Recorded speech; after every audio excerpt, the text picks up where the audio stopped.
교회에서 드리면서 어제부터 우리 성도님들이 애쓰시고 봉사하시면서 오늘 아침 예배를 잘 드렸습니다. 아마 오늘 아침에 나오신 분들은 아마 새벽 4시쯤 또 조금 더 지나서 일찌감치 일어나셔서 교회를 오셨기 때문에, 그리고 오늘 지금 이 예배를 드리기까지 기다린 시간이 있어서 좀 많이 피곤하실 줄로 합니다. 그래서 오늘은 제가 양보하기로 했습니다. 여러분이 주무셔도 제가 절대 받아들이지 않고, 대신 제가 오늘 죽을 써도 여러분들이 양해해 주시길 바랍니다. 어제 사실은 부활주일 절기 설교가 가장 어렵습니다. 부활절이니까 또 부활에 관한 설교를 해야 할 텐데, 그래서 살짝 지난 한 주 동안 고민이 왔다 갔다 했습니다. 특히 우리가 요한복음을 계속 보고 있는 상황에서 어떻게 하면 부활절 메시지를 또 요한복음에서 전할까 고민하다가 때를 놓쳐 제가 어제가 아니죠, 오늘 새벽 1시에 원고가 마쳐지는 그런 시간을 가지고 4시에 교회를 와서, 여러분 정말 오늘은 제가 죽을 써도 여러분들이 편안하게 이해해 주시기를 바랍니다. 그래서 푹 주무셔도 괜찮겠습니다. 우리 옆에 분들과 같이 인사 한번 나누시고 말씀 나누겠습니다. 해피 이스터. 해피 이스터. 진짜 행복한 그리고 복이 되는 부활 주일이 되기를 바랍니다. 저는 오늘 본문 말씀을 통해서 하나님이 베푸신 능력이라고 하는 책으로 말씀을 드리겠습니다. 오늘 에베소서의 1장의 말씀의 시작은 바울의 기도로 시작이 됩니다. 바울이 기도한다, 이런 내용으로 시작이 되는데, 오늘 읽은 말씀 앞에 보게 되면 두 가지 기도가 나오고, 그리고 오늘 지금 우리가 본문으로 읽은 이것이 세 번째 기도입니다. 첫 번째, 바울이 에베소 교회를 향하여서 말씀을 전하면서 기도하는 내용은 뭐냐면 하나님을 알게 해달라고 기도합니다. 하나님을 알게 해달라. 이 기도가 왜 중요하냐면, 우리가 이 인생을 살아가는데 이 파운데이션, 기초가 달라지기 때문에 그렇습니다. 하나님을 모르는 인생과 하나님을 아는 인생은 이 삶의 기초부터가 달라지기 때문에 너무나도 중요한 기도의 제목입니다. 두 번째 기도는 부르심의 소망을 알게 해달라고 하는 기도를 바울이 말합니다. 부르심의 소망, 우리는 다 복음으로 인하여 지금 이 소망을 가진 채 믿음의 삶을, 믿음의 행보를 이어가고 있습니다. 천국에 대한 소망, 또 주님이 우리와 함께하는 이 소망. 그런데 우리가 살다 보면 이 소망이 다른 소망으로 대체되어 버리면, 다시 말하면 제대로 된 우리가 온전히 바라봐야 되는 소망이 아니라 다른 것으로 우리의 소망을 대신할 수 있는 것들이 너무나도 많이 주위에 둘려있기 때문에 바울이 이런 기도를 하는 거죠. 부르심의 소망을 알게 해서 우리들이 바른 소망으로 살아갈 수 있기를 원합니다. 두 번째 기도입니다. 그리고 세 번째 기도는 지금 우리가 읽은 오늘 본문 말씀입니다. 19절에 우리에게 베푸신 지극히 큰 능력을 알게 해달라고 하는 것입니다. 큰 능력을 주세요, 이런 기도가 아니라 그 능력을 알게 해달라는 것입니다. 이미 우리에게 주어진 능력이 있는데 이 능력을 알게 해달라. 가지고 있으면서도 모르는 경우가 있습니다. 제가 언젠가 이 비상금도 아니고 숨겨놓은 돈도 아닌데 한 200~300불을 책에다 꽂아놓고 잊어버렸습니다. 제 돈인데 제 책꽂이에다가 이렇게 책에다 꽂아놨는데 어떤 책인지를 알지 못해요. 여러분도 그런 경우 있죠? 천장에다 숨겨놓고 키친에 캐비넷에다 숨겨놓고 그러다가 잊어버리고 나중에 무슨 횡재를 만난 듯이 어머 여기 돈 있었어 그러고 찾는 경우가 있는데 우리 겁니다. 그런데도 알지 못하는 경우가 있습니다. 여러분, 이미 하나님의 능력이 우리에게 있습니다. 그런데 우리가 그 능력을 알지 못하고 살아갈 수가 있는 거예요. 이 하나님의 능력을 알아야 하나님이 우리에게 베푸신 능력, 그리고 우리 안에 있는 이 능력을 우리가 제대로 알아야 제대로 된 믿음의 삶을 살 수 있기 때문에 이것은 그저 지나갈 수 있는 기도가 아니라는 사실이죠. 20절에는 이렇게 이야기를 합니다. 그의 능력이 하나님의 능력입니다. 그리스도 안에서 역사하사 죽은 자들 가운데서 다시 살리시고 하늘에서 자기 오른편에 앉히사. 자, 하나님의 능력이 우리에게 임하였는데 그 능력을 지금 어떻게 설명하고 있냐면 그리스도 안에서 역사하사 죽은 자들 가운데서 다시 살리시고 하늘에서 자기 오른편에 앉혔사. 무슨 지금 능력을 말하냐면 부활의 능력을 이야기하는 겁니다. 우리에게 이미 능력이 주어졌는데 그것은 그리스도를 통하여 그리스도의 부활을 통하여 우리에게 능력이 주어진 것. 이것을 우리가 알기를 기도해야 된다. 지금 그렇게 이야기를 하는 거예요. 여러분, 하나님의 능력은 예수 그리스도를 통해서 주어진 줄로 믿습니다.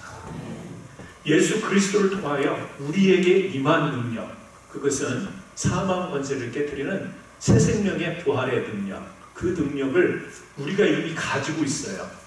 근데 마치 그것을 모르는 것처럼 그렇게 능력 달라고, 하나님 내게 능력 달라고 기도하면서 간구하면서 살아가는 사람이 있는데 이미 여러분들은 예수 그리스도를 통하여 여러분들에게 하나님의 권능이 임한 줄로 믿습니다.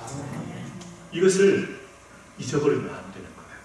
기억을 해야만 우리가 하나님의 권능, 권세 아래서 제대로 살아갈 수 있는 것입니다. 그래서 21절에 그렇게 이야기하잖아요. 모든 통치와 권세와 능력과 주권과 이 세상뿐 아니라 오늘 세상에 거는 모든 이름 위에 뛰어나게 하시고, 하나님의 권능이 예수를 통하여 그 권능이 드러나는데 이렇다라는 것입니다. 여러분, 그리스도 안에서 역사하는 능력, 우리가 그 능력으로 믿음을 갖게 되었고 지금 믿음의 자녀로 살아갑니다. 여러분, 가만히 한번 생각해 보세요. 신기하지 않으세요? 뭐가 신기한가요? 여러분, 예수님 보신 적 있으시면 손 한번 들어보십시오. 꿈의 환상이 말고 직접 예수님을 보신 분 계십니까? 없는데, 한 번도 본 적이 없는데 지금 여러분 너무 열심히 믿고 있어요. 희한하지 않아요? 신기하지 않아요? 본 적이 없는데 믿어요. 우리가 살아가면서 믿는다는 게 결코 쉬운 일이 아닙니다.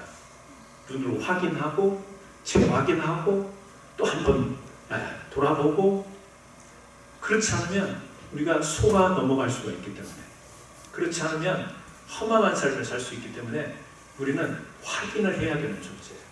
근데 여러분들이 예수님을 믿을 때는 안 보고 믿어요. 그리고 또 천지창조를 믿어요. 천지창조 때 그때 내가 한 살이었습니다 하는 거 손 한번 들어보세요. 천지창조 때 그때 이 땅에 계셨던 분 계세요? 그런데 여러분은 천지창조를 믿습니다. 과학이라고 하든지 사실 막 증명을 하면서 이런 건 아니어도 여러분이 진리의 말씀으로 여러분 믿습니다. 이 믿음을 갖게 된 것이 우리는 지금 너무 자연스럽고 당연한 것 같지만 여러분, 이거 신기하지 않습니까? 어떻게 여러분들이 한 번도 본 적이 없는 예수님을 구주라고, 주님이라고, 아버지라고 부르면서 믿는지.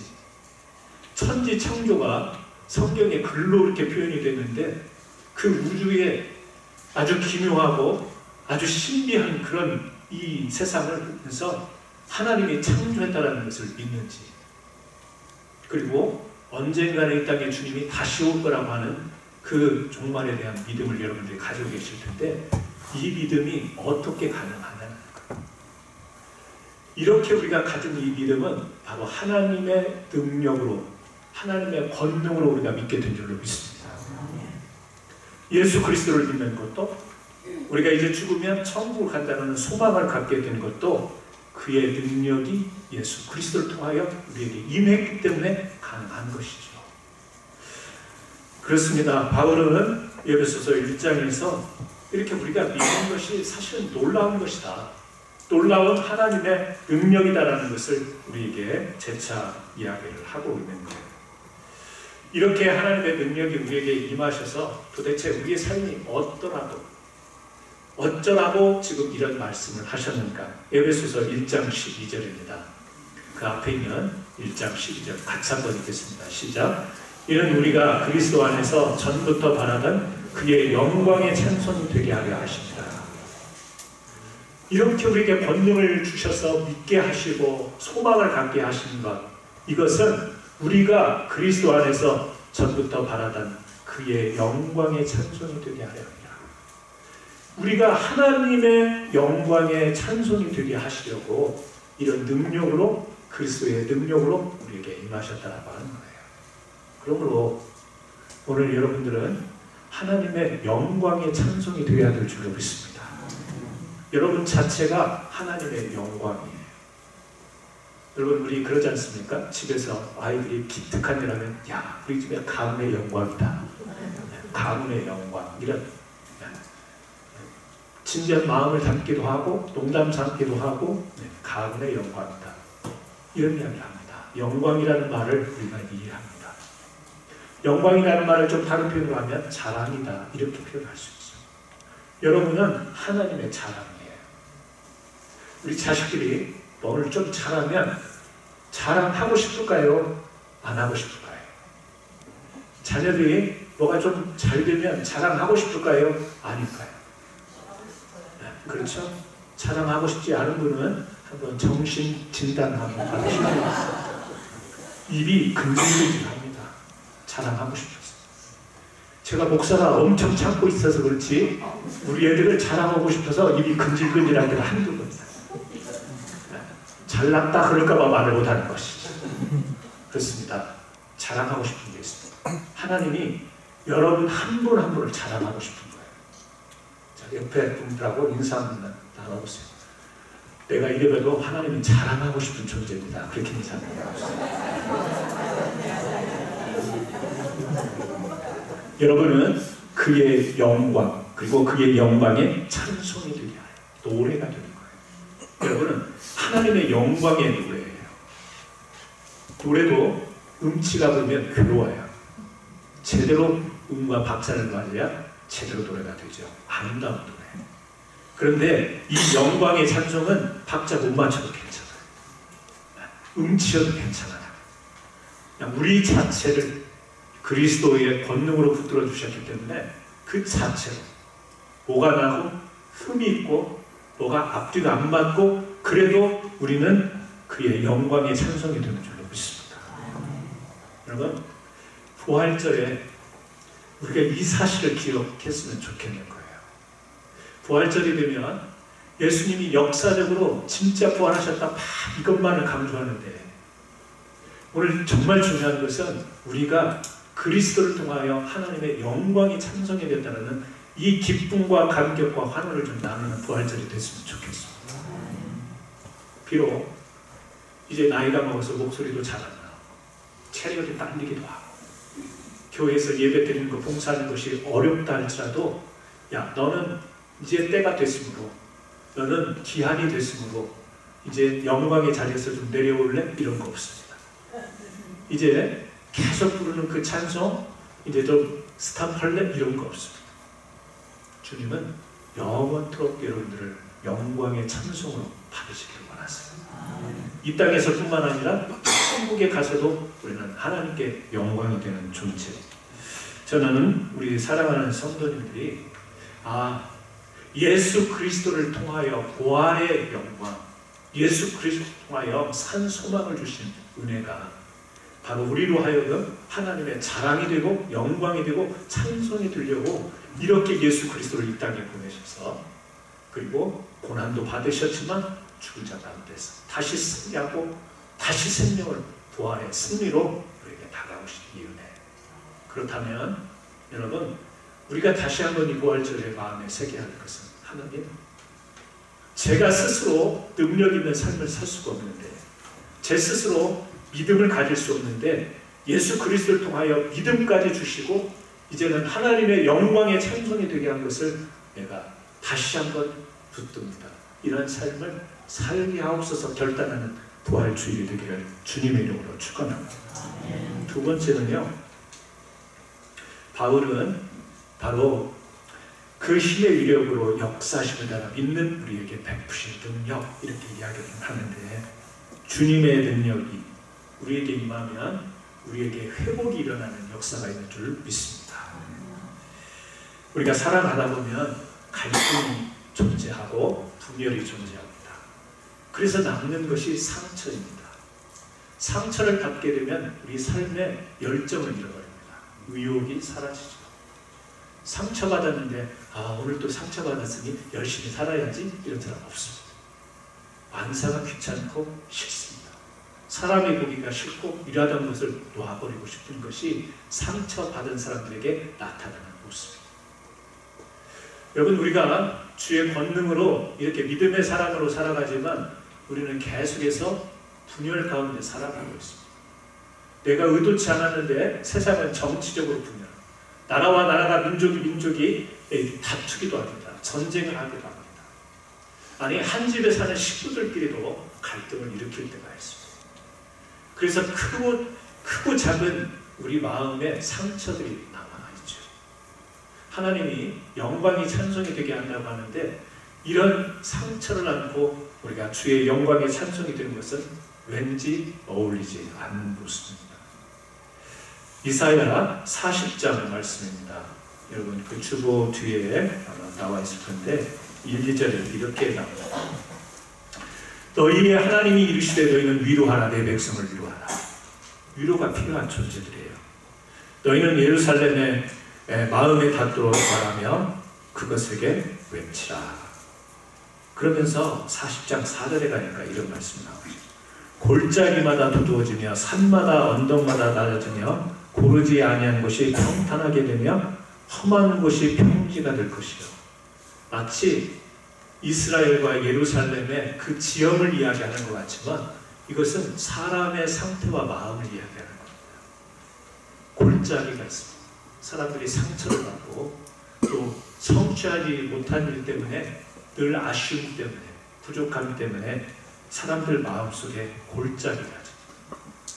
그런데 골짜기마다 도두어지며 불도저로 마치 밀어서 판판하게 만드는 것처럼 골짜기마다 도두어지며 산마다 언덕마다 낮아지며 고르지 아니한 곳이 평탄케 되어 험한 곳이 평지가 될 것이라. 그렇죠? 하나님의 권능이 우리에게 임하면, 하나님의 능력이 우리에게 임하면 이런 역사가 있습니다. 여러분, 여러분에게 그 흉터가 있죠? 골짜기의 흉터가 있죠? 깊이 패인 골짜기 흉터가 있을 겁니다. 여러분들이 기도로 때로는 금식하며 하나님 앞에 매달리며 그 골짜기 된 마음을 메꾸려고 몸부림친 적도 있을 겁니다. 그런데 여전히 아직까지도 골짜기가 남아있는 부분들이 있습니다. 그게 꼭 상처가 아니더라도 우리가 이 땅에서 잘 살려고 하는데 메꿔지지 않는 부족한 점들, 약한 부분들, 그것이 또 골짜기가 되기도 합니다. 겉으로 보면 멀쩡한데 속은 다 깊이 패여있는 골짜기들이 있을 수 있습니다. 때로는 질병 때문에, 때로는 여러 가지 아픔 때문에, 경제적인 문제 때문에, 살아가는 삶의 크고 작은 문제 때문에 골짜기들이 있을 수가 있습니다. 이사야 40장 5절에 이렇게 이야기합니다. 여호와의 영광이 나타나고 모든 육체가 그것을 함께 보리라. 이는 여호와의 입이 말씀하시느니라. 자, 이스라엘의 상태가 이렇고 사람들의 마음이 이런데 하나님은 우리에게 예수 그리스도의 그 권능, 죄를 사해 주실 뿐 아니라 우리와 늘 함께 해주시는 그 능력으로 우리의 골짜기를 평지처럼 만들어주시는 회복의 은혜로 함께 하십니다. 이것을 알라는 거죠. 그리고 바울은 이것을 기도하라고 이야기합니다. 우리는 애써서 우리 마음을 달래보려고 노력합니다. 그래, 잊어버려야지, 없었던 일로 해야지, 애써서 마음을 달래보지만 그것으로 충분하지 못합니다. 다른 일을 열심히 파고들어서 막 일을 해서 이것을 잊어버리려고 그렇게 살아가기도 합니다. 그런다고 평지가 되지 않습니다. 사람을 지으시고 그 마음을 지으신 하나님이 우리의 평지를 만들 수 있는 유일한 분인 줄 믿으시기 바랍니다. 어디서 위로를 받나요? 사람에게 위로를 받을 수 있어요. 어떤 분들은 목사에게 위로를 받으려고 오시는 분도 계십니다. 미리 자수하지만 저는 그런 능력이 없어요. 말로 조금 해드리는 위로가 여러분의 그 골짜기를 정말 메꿀 수 있는 위로가 되지 않는다는 걸 제가 잘 알아요. 무슨 목사님 저렇게 쌀쌀하냐? 여러분들이 서운하실 수 있지만 오늘 말씀을 나누면서 여러분들이 충분히 이해하실 줄로 믿습니다. 제가 쌀쌀한 게 아니고 제가 능력이 없다는 기도할 뿐입니다. 어떻게? 주님이 여러분을 위로해 주시고 주님이 여러분의 골짜기를 평평하게 해주고. 근데 어떤 사람들은 또 착각해요. 자기가 마음을 다스린 줄 알아요. 내가 마음을 이긴 줄 아는데 주님이 함께 해주셨기 때문에 그렇습니다. 여러분, 부활하신 생명의 능력은 우리에게 이런 회복을 가져다 주셔요. 저는 압니다. 잘 모르지만 여러분들의 마음속에 지금 한 분 한 분 가정마다 골짜기가 있는 것을 압니다. 저에게도 골짜기가 있는데 오늘 부활하신 주님의 은혜로 이것이 평지가 되어지는 은혜가 저와 여러분에게 주의로 줍니다. 왜 우리가 하나님의 능력을 잘 알고 또 기도해야 되는가? 찬송가 오늘 이따가 우리 헌금 봉헌 찬송 때 부르려고 하는데요. 94장 찬송 가사가 있습니다. 주 예수보다 귀한 것은 없네. 이 세상과 바꿀 수 없네. 영은 죽은 내 대신 돌아가신 그 놀라운 사랑 잊지 마. 세상 즐거움 다 버리고 세상 자랑 다 버렸네. 주 예수보다 귀한 것은 없네. 예수밖에 없네. 여러분 많이 우리 찬송 부르지 않습니까? 주 예수보다도 귀한 것은 없네. 우리 부르지 않습니다. 근데 여러분 진짜 그렇게 믿으세요? 할렐루야. 장로님 감사합니다. 이때 아멘이 안 나오면 얼마나 썰렁하겠어요. 주 예수보다 귀한 것은 없네. 그러면 또 하나 질문을 드리면 이 세상 부귀와 바꿀 수 없네. 바꿀 수 있어요? 없어요? 응? 이제 답이 서서히 자신이 없어지시다. 여러분이 재산이 200만 불이라고 하면 이것을 내놔라. 시리어스하게 내 믿음을 지키기 위하여 이것을 과감히 내놓을 수 있을까라고 할 때 주님 잠시 생각할 시간을 주십시오. 저는 그럴 것 같아요. 순종하긴 할 건데 잠시 기도할 시간을 주십시오. 쉽지 않을 것 같습니다. 영 죽은 내 대신 돌아가신 그 놀라운 사랑 잊지 못해 세상 즐거움 다 버리고 세상 다 버렸다. 앞으로 이 찬송 94장 부르시려면 세상 즐거움 다 버리고 세상 사랑 다 버리는 사람만 이 찬송 부르시기 바랍니다. 그렇게 할 수 있나요? 아니 장로님 아까 안 했는데 또 지금 주여 그러죠. 대장로님이 저희 설교에 반응을 보여줘서 제가 굉장히 감사합니다. 찬송을 부르는 것과 삶은 다를 수 있습니다. 이 찬송의 가사는 우리의 신앙의 가치입니다. 우리가 바라보는 것이기도 합니다. 실제 이런 삶을 우리가 살아간다는 것은 결코 쉽지 않습니다. 본능과 신앙, 신앙이 본능을 제압하는 삶을 살아야 하는데 실제 우리의 삶을 이야기하다 보면 본능이 신앙을 끌어가는 삶을 살게 됩니다. 목사에게 물어도 형식적인 그런 답이 아니라면 본능이 신앙에 영향을 끼칩니다. 이렇게 솔직하게 이야기할 수 있을 것 같습니다. 내가 사랑하는 것, 내가 좋아하는 것, 내가 지금 바라보고 있는 것이 신앙이 아니라 본능에서 나오는 욕심, 탐욕 이런 것일 수 있죠. 그런데 왜 우리가 이런 찬송을 부릅니까? 이런 가사를 만들어 놓은 사람은 우리에게 찔리라고 이것을 만들어 놓은 것입니까? 아니죠. 고백이죠. 못하지만 내 능력으로는 이렇게 살 수 있어요. 세상 다 버리고 내가 주님밖에 없습니다라고 살 수가 없어요. 그러나 주님이 능력으로 임해주시면 그런 고백을 하고 살아가려고 노력할 수 있는 줄 믿습니다. 주님이 능력을 주시면 우리가 이것을 신앙의 가치로 붙들고 살아갈 수 있는 거예요. 빅터 프랭클이라는 사람 많이 들어보셨죠? 이분이 수용소에서 쓴 책, 많은 내용이 담겨 있습니다. 그 속에서 그 죽음, 수용소에서는 살아나오지를 못합니다. 다 죽어 나가게 되어 있습니다. 이 사람이 살아나오잖아요. 그런데 거기에 그런 내용을 씁니다. 사실 수용소의 90%가 결국에는 그 수용소에서 죽음을 맞이한다는 거예요. 그런데 90%를 넘은 대부분의 사람이 집단적으로 그 수용소에서 나타나는 증상이 뭐냐면 집행유예 망상이라는 겁니다. 집행유예 아시죠? 형을 받는데 감옥에 들어가지 않고 풀려나는 거.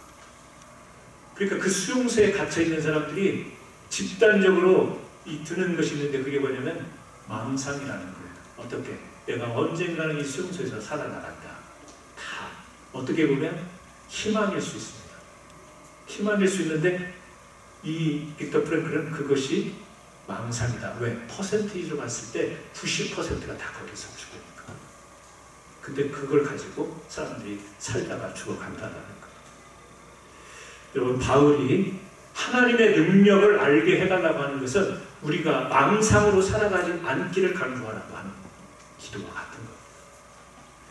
우리가 허상으로 살아가는 것을 지금 다시 한번 돌아보면서 제대로 된 믿음과 진리로 살아가는 것을 지금 붙들으라고 이야기하는 것입니다.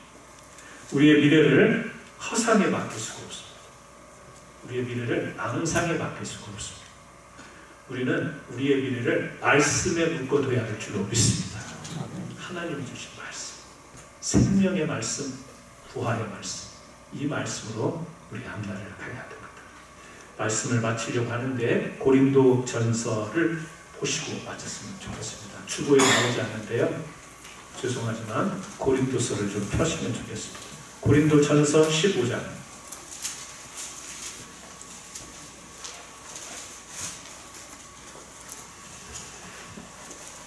우리가 망상으로 살지 않고 믿음의 확신을 가지고 살아가야 되는데 고린도 전서에서 이렇게 이야기합니다. 고린도 전서 15장 53절의 말씀, 고린도전서 15장 53절입니다. 같이 한번 53절 읽어볼까요? 시작. 이 썩을 것이 반드시 썩지 아니할 것을 입겠고 이 죽을 것이 죽지 아니함을 입으리로다. 썩을 것이, 썩을 것 이야기하니까 시골에서 요거도 먹고 생각이 나요. 썩을 놈 그러지. 썩을 것이 반드시 썩지 아니할 것을 입겠고. 여러분, 우리가 죽으면 썩어요, 안 썩어요? 썩습니다. 그런데 말씀은 이렇게 말씀합니다. 썩을 것이, 썩어요. 썩는데 썩을 것이 반드시 썩지 아니할 것을 입겠고. 우리가 죽습니까, 안 죽습니까? 죽습니다. 그런데 이 죽을 것이 죽지 아니함을 입으리로다. 54절 읽습니다. 이 썩을 것이 썩지 아니함을, 이 죽을 것이 죽지 아니함을 입을 때는 사망을 삼키고 이기리라고 기록된 말씀이 이루어지리다. 아멘. 55절입니다. 사망아 너의 승리가 어디 있느냐? 사망아 내가 쏘는 것이 어디 있느냐? 사망이 쏘는 것은 죄요 죄의 권능은 율법이라. 57절입니다. 우리 주 예수 그리스도로 말미암아 우리에게 승리를 주신 하나님께 감사하다. 여러분, 뭐라고 이야기하죠? 바울은 우리에게 승리를 주신 하나님께 감사합니다. 분명히 썩을 존재입니다. 죽는 존재입니다. 그런데 반드시 썩지 아니함을 입겠고 죽지 아니함을 입을 것이다. 무엇을 통해서요? 예수 그리스도로 말미암아. 이게 복음 아니겠습니까? 이것이 구원의 기쁜 소식 아니겠습니까? 이것이 부활절에 우리가 다시 한번 기억하고 붙들어야 될 말씀 아니겠어요? 여러분, 우리는 예수를 믿어도 병도 듭니다. 교통사고도 납니다. 실수하여 넘어지기도 합니다. 믿지 않는 사람들에게 일어날 수 있는 일이 우리에게도 다 일어나요. 하지만 궁극적으로는 하나님이 우리를 일으켜 세우십니다. 예수 그리스도를 말미암아. 그래서 58절, 이건 진짜 오늘 결론과 같은 말씀입니다. 같이 읽습니다. 그러므로 내 사랑하는 형제들아, 견실하며 흔들리지 말고 항상 주의 일에 더욱 힘쓰는 자들이 되라. 이는 너희 수고가 주 안에서 헛되지 않은 줄 아느니라. 한 번만 더 해볼게요. 한 번만 더 같이. 그러므로 내 사랑하는 형제들아, 견실하며 흔들리지 말고 항상 주의 일에 더욱 힘쓰는 자들이 되라. 이는 너희 수고가 주 안에서 헛되지 않은 줄 아느니라. 여러분, 하나님의 능력에 붙잡히면 흔들리지 않고 견실하게, 더 중요한 것은 헛되이 살지 않습니다. 헛되이 믿지 않습니다. 우리가 믿으려는 믿음은 헛되게 될 수가 있습니다. 그래서 많은 사람들이 믿는다고 하는데 이단에 빠져서 그들 신앙이, 그들 믿음 행위가 헛된 것이 되는 것을 주변에서 많이 보게 됩니다. 내가 믿으려고 하는 것이 견실한 신앙이 되는 것이 아니라 바로 하나님의 능력으로 우리가 사로잡혀야 우리의 믿음도 신앙도 추구하는 것도 견실하고 헛된 것이 되지 않습니다. 저는 오늘 사랑하는 우리 성도님들이 부활절을 맞이해서 다시 한번 하나님의 영광이 찬송이 되는 분들이 되었으면 참 좋겠습니다. 그리고 여러분들이 신앙생활할 때 그 믿음의 수고가 많습니다. 그 믿음의 수고들이 헛되지 않고 여러분들이 직장에서, 일터에서, 가정에서 열심히 살아가는 것이 헛된 일이 되지 않기를 주님의 이름으로 축원합니다. 예수 그리스도를 통하여 주의 권능이, 주의 능력이 우리에게 주어질 때, 그래서 바울은 이것을 알기 위하여 이미 알고 있지만, 이미 우리 안에 그 능력이 있지만 이것을 잊지 않고 기억하고 기도하라고 말씀을 주십니다. 오늘 이미 여러분은 부활이 무엇인지를 너무 잘 알고 있습니다. 부활의 신앙이 무엇인지 너무 잘 알고 있습니다. 그 부활의 권능이 어떤 것인지 잘 알고 있습니다. 하지만 오늘 다시 한번 이 말씀을 기억하면서 힘쓰고 수고하는 그 믿음 가운데 헛되지 않고 하나님의 영광의 찬송이 되는 아름다운 은혜가 저와 여러분에게 있기를 다시 한번 주 이름으로 축원합니다. 우리 같이 한번 기도하시겠습니다. 하나님, 오늘 부활 주일에 그렇습니다. 우리는 하나님의 영광의 찬송들입니다. 우리가 삶을 살아가다 보면 유혹도 받고 곁길로 가기도 하는데 우리의 인생이, 믿음이 헛되지 않도록 견실하게 저희를 붙들어 주옵소서. 우리 같이 한번 통성으로 기도 드리시겠습니다. 할렐루야. 하나님 아버지 감사합니다. 오늘 바울의 에베소서의 말씀, 또 그리고 고린도전서의 말씀을 통하여 하나님 부활의 신앙을 가진 우리, 하나님의 능력을 받은 우리가 어떻게 깨닫고 또 어떻게 기도해야 될지를 저희들에게 가르쳐 줍니다. 하나님 아버지, 우리가 이 세상에서 열심히 살아가고 또 우리가 목표한 것들을 이루기 하여 아버지 하나님 매진하는 삶을 살아가지만 다시 한번 주의 능력이 우리에게 임하지 아니하면 우리의 최선의 삶, 노력하는 삶, 수고의 삶도 헛된 것이 될 수 있음을 다시 한번 기억하면서 예수 그리스도를 통한 그 구원의 은총과 더불어 다시 한번 하나님이 우리를 포기하지 않고 끝까지 하나님 우리를 동행하여 주시고 인도하시는 그 하나님의 놀라운 사랑과 자비와 긍휼에 다시 한번 우리의 마음을 내려놓고 또 주님을 의지하며 주와 함께 가기를 소원하는 이 부활주일 되게 하여 주옵소서. 예수님의 이름으로 기도합니다. 아멘.